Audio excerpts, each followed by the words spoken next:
Okay, so this happened. It's graduation time, as you know, around the country, and this was one of probably the best speech in terms of what folks thought around the, or I should say, students considered at their graduations.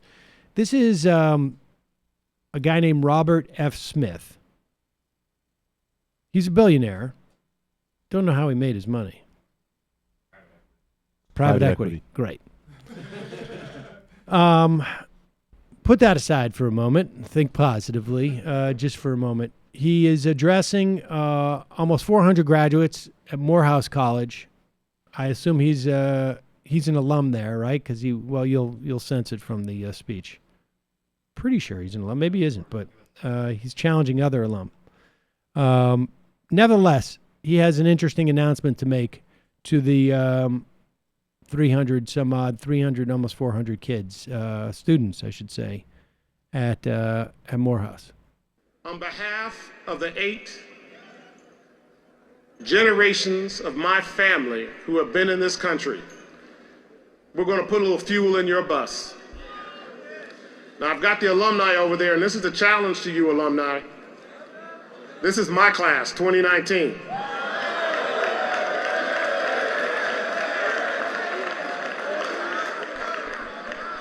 And my family is making a grant to eliminate their student loans.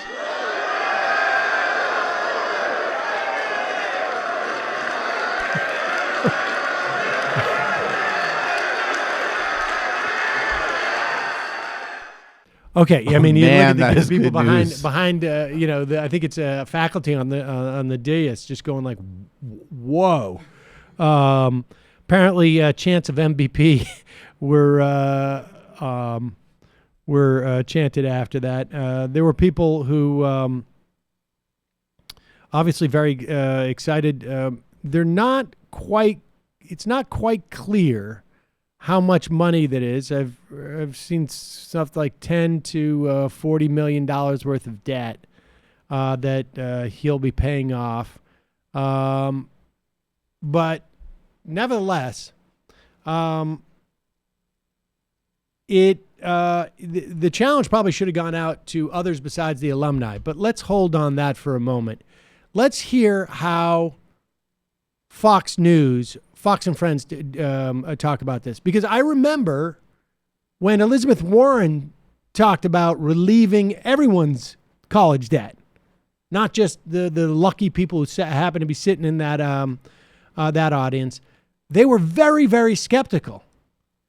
I've heard stuff like, well, people won't appreciate the value of their education, or it's not fair to other people who have had who've paid off their debt, or just largely, why shouldn't you have to pay for it? Let's hear their perspective on this now. This guy, James Allen Grant, was exhausted. He said, I've listened to speeches since 6 in the morning. He's 22 years old. But then all of a sudden, when they made this announcement, he looked at his dad, who's a banking examiner, who's going to work for another 10 years to pay off his $45,000 in debt. All of a sudden, his dad says, I basically retire because of what that gentleman just did, Mr. Smith just did. How would you feel, though, if you'd already paid it, or your parents had already paid it? They'd be like, shoot, yeah, I know. Shouldn't have paid it. Well, that's it. That's losing the spirit of it, Ainsley. But I'm just saying, you could be practical on it. He just set up grants for it. I think it's great. He also said one of the keys to his success in life was All right, pause it for 1 second. Let's just stay there and go back a little bit. So, I mean, just think about the implications of this. You're talking 380 people. One anecdote already. One guy says, I can retire. Like, I'm going to be able to fundamentally alter the trajectory of my life because now I can retire. Now, for those people who didn't have a parent who's going to work an extra 10 years to pay off their debt, think of what they're going to be able to do now. Options, I wonder how many of those 380 students, let's say, are now saying, I'm changing my plans. I may now go into teaching.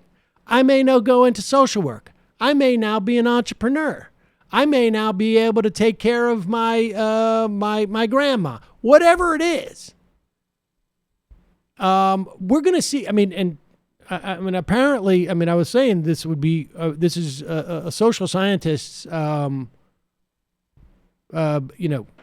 best dream come true, because you're going to be able to track what the choices the class of 2019 makes as opposed to 2018 or 2020, 2017, 2021. I mean, you're going to be able to check this out. And apparently AOC beat me to the punch yesterday. To be fair, I didn't see it yesterday. But she said this could be the start of what's known in econ as a natural experiment. Follow these students compare their life choices with their peers over the next 10 to 15 years. I mean, it will be stunning. And so now, of course, I don't expect Fox and Friends to get the idea like, hey, this seems like a great thing to do for these 370 kids. If we have the ability to do so by taxing that guy who can just like throw it off like, hey, look at me. I'm just doing this. I'm a billionaire. We could tax those people.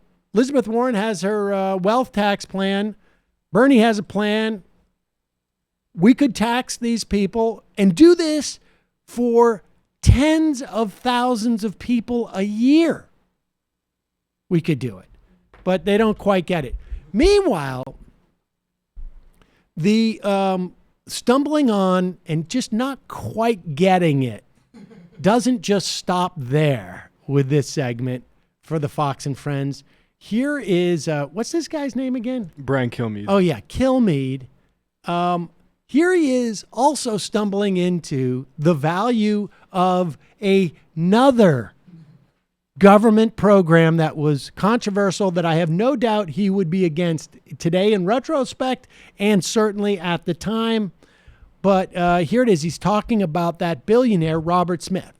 But I'm just saying, you could be practical on it. He just set up grants for it. I think it's great. He also said one of the keys to his success in life was the fact that when he was in Denver, they bused him to a predominantly white school. Carson School. And this was where he met the best teachers, most inspirational people, along with having two parents with PhDs. Yeah, that's the school choice. It's so important. How wonderful is that? Okay, first off, let me work backwards on this. That's not school choice.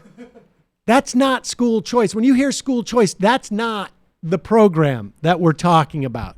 That's called busing. Busing was a very different program than school choice.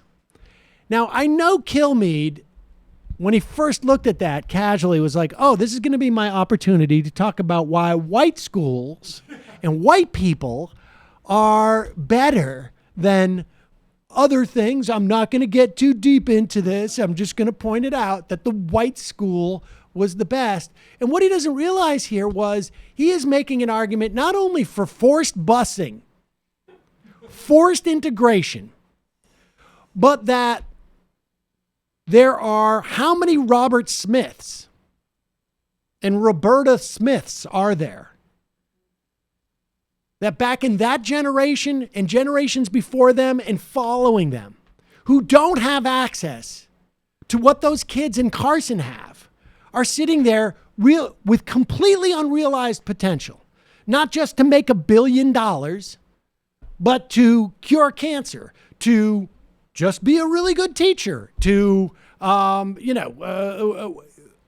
whole host of things. It doesn't matter. Live a decent life. Live a decent life. I mean, in that one segment, he pointed out, one, the value of a free college education, two, the fundamental inequity that exists in our public schooling and our schooling across the country,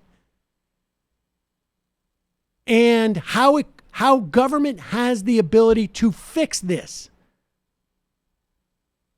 And completely all of it just went by, and he just saw it as white schools are better and billionaires can be really good for society. Yeah, he got to go to white credit schools. for being to the left of Joe Biden on this issue. I mean, really stunning. I had to ask my friend, Mr. Smith, who's given me money from his private equity PAC in the past, Why the hell are you going easy on these black millennials? I met Peanut in the pool in the 60s. That was hardship. Yeah. Oh, you can't get a job and you're up to your neck in student loans. I don't care. I wonder if no there's empathy. anybody. Charlottesville was bad, by the anybody way. at Thank you. Fox who goes up to Brian afterward and says, "Hey, Brian, I mean, do you know you just basically came out and praised busing?" What's busing? Should that be my Exactly. next book? Exactly. Should I write a history of busing? Because I'm a historian. Yeah, he's still in Probably the not, Brian. He's still in the 1800s. He hasn't worked that far. Yeah, he's out gotta yet. work out. Yeah.